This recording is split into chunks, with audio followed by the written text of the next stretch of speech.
Sonic Frontiers is fast approaching, with the release date on November 8th right around the corner. I've covered this game since its initial tease, official announcement, and gameplay up till September, and after my initial thoughts about playing it, at least on YouTube, I've been quiet. Well, I'm back, and this is a follow-up from my last video. Before I went to play Frontiers, I asked questions regarding the open zone, combat, cyberspace, and more. I also got in contact with someone who also played Frontiers at EGX and gathered their thoughts.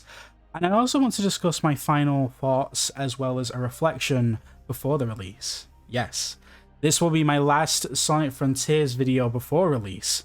So sit back, relax, and let me answer questions, go over other bits and pieces as we talk about Frontiers one final time.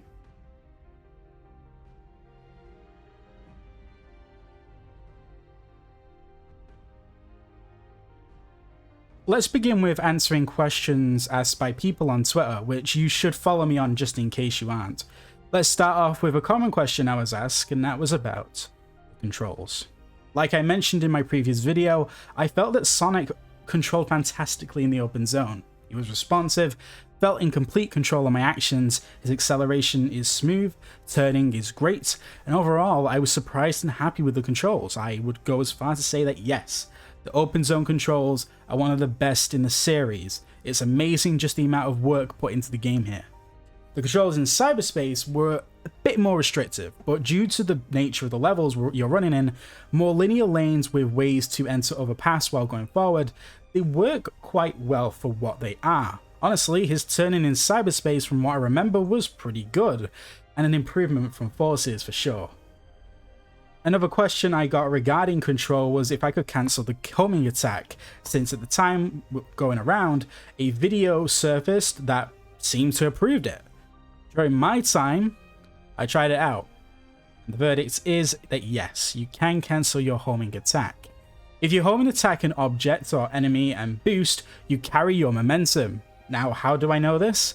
Unlike Forces, the Sonic's air boost isn't as strong, and doesn't propel you as further, but after doing a homing attack and boosting, I was surprised by the fact I was propelled a lot further than usual. Following up from more specific questions, can you drop dash in cyberspace? Yes. Is there a photo mode? In the demo I played, no. Did frame rate dip? From what I played, I think vividly that I played on a 30 FPS and 60 FPS versions. I didn't run into any technical issues other than the pop-in, which still then was somewhat of a problem that I hope gets ironed out soon-ish.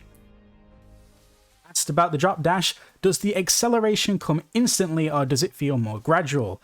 I'd say both. I didn't use it too much, so don't hold me to facts here. But from what I remember, the drop dash gives an instant boost of speed, but does gain levels of momentum. It's best using going down terrain. Next question, how's the music? Brilliant! I can't go on and on because I'll be here for hours, but the music has such range that I'd say that the most dynamic soundtrack in the franchise's history is this soundtrack. The open zones have these calming violins and piano pieces that almost remind me of a British drama like Doctor Who or Broadchurch.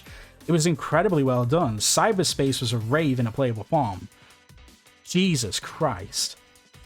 Again, the cyberspace music was upbeat and more EDM bliss. I heard 1-1 and 1-2 songs and they were amazing. 1-1 was sinister and fit the story that was taking place. And 1-2 was, well, you already know. Again, another question was about the open zone. I played 30 minutes, and within those 30 minutes, I found a lot to do. It's fights, puzzles, platforming challenges, mini-games, and more. It felt packed, but spread out enough that it didn't feel overbearing. And that's because the more you interact in the open zone, the more you can do. The floating rails in the sky come from you solving puzzles. The more you put into the world, the more it gives to you. And I think it's a right approach since Sonic is such a fast character.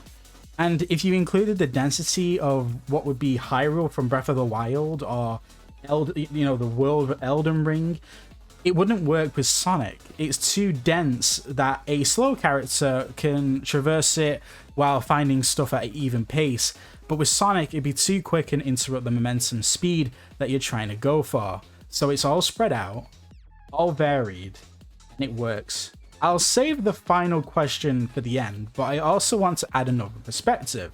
User VersaDile also went to the Sonic Frontiers demo at EGX, and like the insane person he apparently is, played Frontiers for a collective of 1 hour and 30 minutes, 6 play sessions, and a solid result of someone who has a lot of spare time. Like you won't understand how mad it is. The lines could take up an hour at most. Like, what? Here, I'll read out his extended summary of his experience with Sonic Frontiers. I got the chance to play Sonic Frontiers 6 times within my time at EGX. This is my review of it. As a Sonic fan who has enjoyed the games the last decade, I can confidently say Sonic Frontiers is the top dog. Had a rich blend of elements from titles prior, but excels in its originality. You can feel the DNA of Sonic Forces and the sense of essence of Sonic Lost World, but don't make that alarm you. It's all it does. It takes the pros of those games and blends it with the open zone world. Examples being graphics, animations, parkour, and etc. I played with max sliders on everything, so max speed, turning sensitivity, and more to feel that sense of acceleration and mobility to accurately be in the shoes of Sonic in an open environment. No longer are we restricted to linear design and set controls, so you bet trying to replicate his canon attributes were top priority for me. It felt tight and fluent. The combat is simple yet complex, as you can cancel specific moves and see what links well. The side loop, the Okami-like brush ability, definitely being the most satisfying to pull in improvised combo string. In a nutshell, it is surprisingly Diet Bayonetta, and you just feel like a badass doing all these combos as Sonic.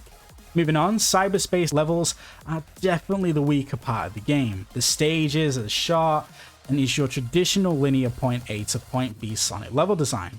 But don't let their qualities fool you. If you're anything like me, aka a Sonic fan, you will enjoy these stages. Open zone exploration and combat is amazing, but taking a break from that to speed through stages with rocky music, cinematic camera views suddenly got my blood rushing more than the open zone gameplay, as no matter what new gameplay style the Sonic series comes up with, speedy platforming stages never gets old. The only gripe I had while playing the demo in this Sonic game is slower than previous iterations, and the difference will definitely trip you up as many times if you play the previous Boost games a lot. For example, in open zone areas, he feels 10 out of 10 since the game was designed with mainly that in mind.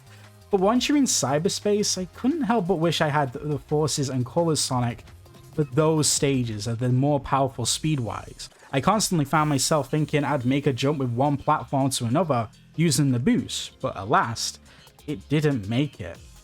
It will take some time to get used to, but overall, I give the demo an 8 out of 10. The score will most likely change when the full game comes, but I hope my insight on the game will ease whoever doubts you've had, or increase your excitement even more. This game will vandalize your heart. Definitely buy it in November 8th. I'll finish off with this question, which I got asked a lot, even outside of Twitter, and is, did I enjoy it? Well, I already did answer the question in my original video, but I have a little bit more to add. It's been a month since I played Sonic Frontiers, and from the time of recording, we have 17 days to release. That's insane. When Sonic Forces released in 2017, I was still in high school. I was 15 years old, and I'm now 20. I finished high school, finished all of college, and I'm halfway through the first semester of my second year at university. It doesn't feel really that the next Sonic game is just right around the corner. And I don't just mean any old Sonic game. I mean mainline title. This is my last chance before release to give any form of reflection or any form of thoughts. And this is my final pre-release thoughts. Sonic Frontiers has the most potential out of any Sonic game released, more than Adventure, 06, Unleashed, any of them. The emotion it brings is unmatched, and the direction they've gone in is perfect. This is a Sonic game for a new generation. Takashi Iizuka mentioned in an interview that he sees Sonic Frontiers as the third generation of Sonic. The first generation started with Sonic the Hedgehog on the Sega Mega Drive in 1991. The second generation started with Sonic Adventure on the Sega Dreamcast in 1998.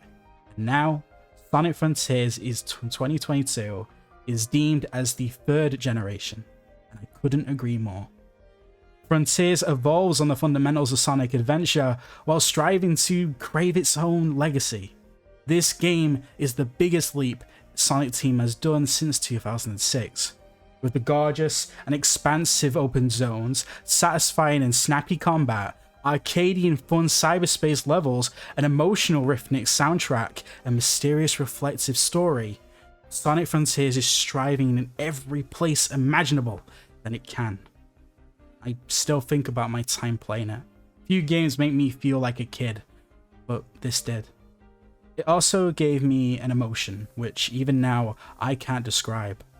All I can say now is, I think this game is special, and I hope when it arrives, it can be experienced in the best form it can by many, many people. But there's still too many questions needing to be answered. Will 5 years of revisions, playtesting, refining, and blood, sweat, and tears pay off? Can Sonic Team capture their wish to be seen as a studio that can be placed on top of the industry as a beacon? Most of all, can Sonic solidify its existence as a gaming icon in the modern gaming era, and replicate what Sonic 1 and Sonic Adventure did for their respective eras? We'll find out our answers on November 8th. The clock is ticking, and I can only hope for the best for Sonic Team. Thank you all for watching, and I'll see you very soon.